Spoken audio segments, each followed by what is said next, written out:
नमस्कार, स्वागत आहे तुमचं सुषमाज किचनमध्ये. आज आपण वर्षभरासाठी अजिबात रंग न बदलता सोप्या पद्धतीने मटार कसा स्टोअर करायचा हे पाहणार आहोत. अगदी या पद्धतीनं जर तुम्ही मटार स्टोअर केला तर अजिबात हा खराब होत नाही आणि या पद्धतीनं केलेला मटारचा कलर पण वर्षभर पण टिकून राहतो. व्हिडिओ शेवटपर्यंत बघा. तसेच व्हिडिओला लाईक करा. माझं जे चॅनलवर तुम्ही नवे असाल तर चॅनलला सबस्क्राईब करायला विसरू नका. आता आपण मटार वर्षभरासाठी कसा स्टोअर करायचा ते पाहूया. आज आपण वर्षभरासाठी फ्रोझन मटार कसा तयार करायचा ते पाहणार आहोत. अगदी सोप्या पद्धतीनं यात सांगितलेली जी पद्धत आहे ती जर तुम्ही वापरली तर मटार अजिबात तुमचा वर्षभराच्या पेक्षाही जास्त दिवस टिकू शकतो आणि खराब होत नाही. त्यासाठी इथं मी 2 किलो मटारच्या शेंगा आणून व्यवस्थित सोलून घेतलेल्या आहेत. शक्यतो मोठ्या मोठ्या शेंगा आणि स्वच्छ शेंगा, चांगल्या क्वालिटीचाच मटार यासाठी वापरायचा आहे. 2 किलो शेंगा आणल्या होत्या मी. यातले व्यवस्थित आपले मोठे मोठे मटार मी काढून घेतलेले आहेत. यामध्ये असे खराब मटार निघतात ते पूर्णपणे काढून टाकायचे आहेत आणि असे बारीक पण काही कवळे मटार निघतात. हे तुम्ही भाजीला वगैरे पण वापरू शकता. पण हे कवळे मटार किंवा मग खराब मटार यामध्ये अजिबात जाऊ देऊ नका. जर मटार यामध्ये गेले तर तुमचा मटार वर्षभर अजिबात टिकत नाही आणि चिकटपणा येतो आणि मटार हा खराब येतो. आता हे 2 किलो मटारचे शेंगा मी सोलून घेतलेले आहेत. हे जे मटार आहेत आपल्याला थोडेसे अगदी 2 मिनिट ते 5 मिनिट आपल्याला छान बॉईल करून घ्यायचे. त्यासाठी इथं मी 1.5 लिटर पाणी यामध्ये टाकून घेतलेलं आहे. 1 चमचा भरून यामध्ये साखर टाकायची. साखर टाकल्यामुळे मटारचा रंग छान हिरवागार राहतो. पाण्याला छान उकळी येते आपल्या. व्यवस्थित उकळल्यानंतरच मटार यामध्ये टाकून घ्यायचे. म्हणजे अगदी 5 मिनिट जरी मटार यामध्ये राहिले तरी व्यवस्थित छान वाफवले जातात. आता यामध्ये जे आपले मटार आहेत ते आपण टाकून घ्यायचे. तर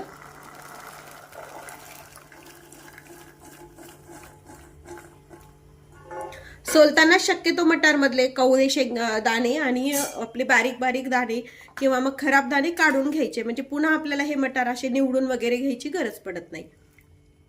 मटार टाकल्यानंतर एक व्यवस्थित उकळी येऊ द्यायची आपल्याला. याला फार ओव्हरही कुक करायचे नाहीत आणि एकदम कमी पण शिजून घ्यायचे नाहीत.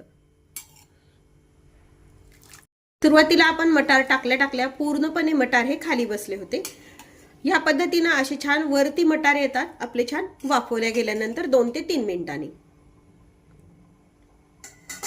इथे मी मटार शिजून घेते आणि इथे मी दुसरीकडे अगदी थंड पाणी फ्रीज मधलं काढून घेतलेलं आहे दुसऱ्या भांड्यामध्ये. आता हा जो मटार आहे आपला व्यवस्थित छान पूर्णपणे वरती आलेला आहे. आता आपण गॅस बंद करून घ्यायचा आहे आणि हा जो मटार आहे ना पूर्णपणे गरम पाणी यातलं निथळून घ्यायचंय आणि डायरेक्ट आपण दुसरीकडे जे थंड पाणी घेतलेलं आहे ना यामध्ये हे टाकून घ्यायचंय.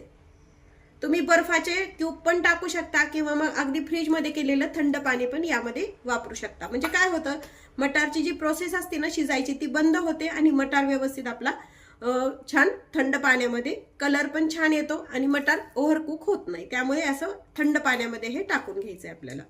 आता हे सर्व मटार आपण तसेच थंड पाण्यामध्ये टाकून घेऊया.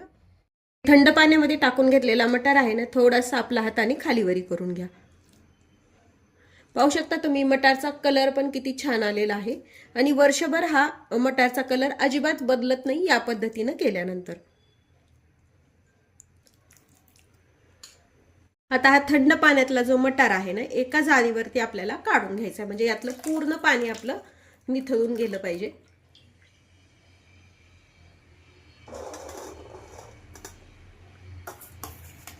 सर्व मटार आपण जाळीवरती काढून घेतलेलं आहे. यातलं पूर्ण पाणी आपण छान निथळून घ्यायचंय. थोडं पण पाणी यामध्ये राहिलेलं नाही पाहिजे. जो मटार आहे आपण पूर्णपणे निथळून घेतलाय पण थोडं तरी पाणी याला राहतच.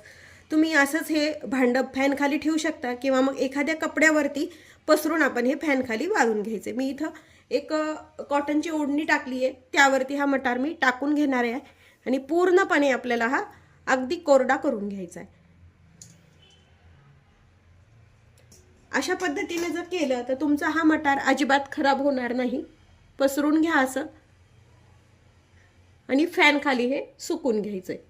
अजिबात आता थोडासा आपल्या हाताला जसं ओलावा लागतो ना असा अजिबात ओलावा लागला नाही पाहिजे. इतपत हा मटार आपला सुकला गेला पाहिजे. या गोष्टीची जर काळजी घेतली बऱ्याचशा तर मटार हा खराब होत नाही. या पद्धतीने तुम्ही जास्त किलोचा पण मटार स्टोअर करू शकता। आता हा फॅन कली छान अगदी कोरडा होईपर्यंत सुकून घेऊया।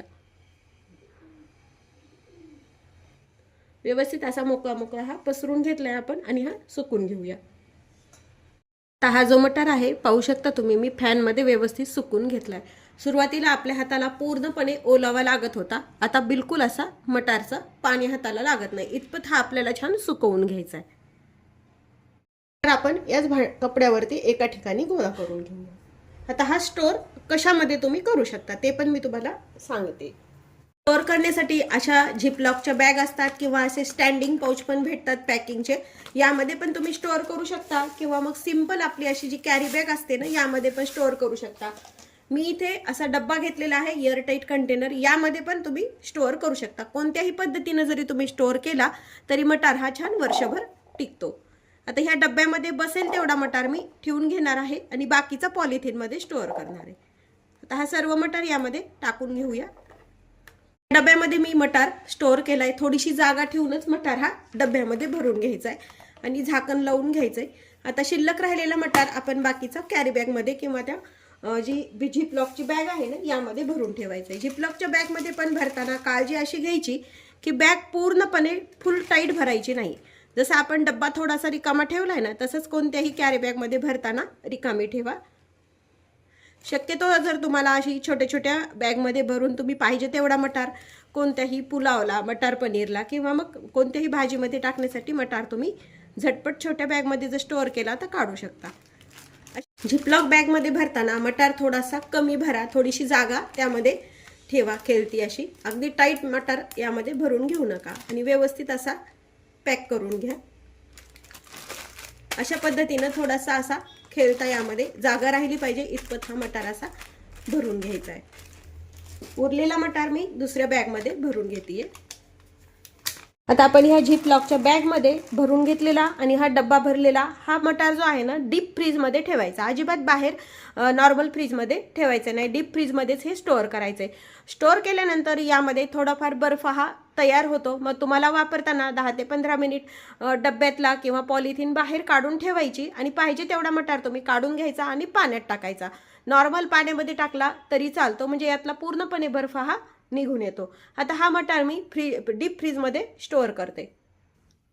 वर्षभरासाठी तुम्ही मटार कसा स्टोअर करता हे कमेंटमध्ये नक्की सांगा। तसेच तुम्ही जर माझ्या चॅनलवर नवीन असाल तर चॅनलला सबस्क्राईब करा, व्हिडिओला लाईक करा आणि व्हिडिओ शेअर करायला विसरू नका। अशाच नवीन रेसिपीसोबत पुन्हा भेटूया, तोपर्यंत बाय बाय। व्हिडिओ पाहिल्याबद्दल धन्यवाद।